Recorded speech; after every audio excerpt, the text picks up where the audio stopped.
মনটো মোৰ ভাল লাগিছে যিহেতু এতিয়া 5টা ইভেণ্টেই খেলিছিলোঁ আৰু 5টা ইভেণ্টতেই পাইছোঁ আৰু সিমানেই আছে ক'বলৈ আৰু ইয়াৰ আঁৰত কাক তুমি ধন্যবাদ জনাবা?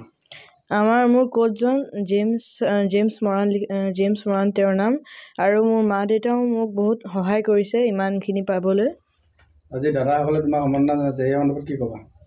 সেইটো মই মানে ইমান কষ্ট কৰি পিনে এইবিলাক পাইছোঁ আৰু দাদাহঁতক মোক এতিয়ালৈ মই পাব নালাগিছিলে, খালি দাদাহঁতে যে মোক ইমান এনকাৰেজ কৰিবলৈ আহিছে সেইটো কাৰণেই মই থেংক ইউ দিছোঁ দাদাহঁতক। হয়, আমাৰ দুলীয়াজানবাসীৰ কাৰণে খুব ভাল খবৰ যে আমাৰ অভিৰাজ গগৈয়ে সাঁতোৰ প্ৰতিযোগিতাত 5টা ইভেণ্টত অংশগ্ৰহণ কৰি 5টাতে সোণৰ পদক লাভ কৰিবলৈ সক্ষম হৈছে। গতিকে আমাৰ নৱদাৰ ল'ৰা আজি ভাল ফল আনিছে। আমি গৌৰৱান্বিত দুলীয়াজানবাসী হিচাপে।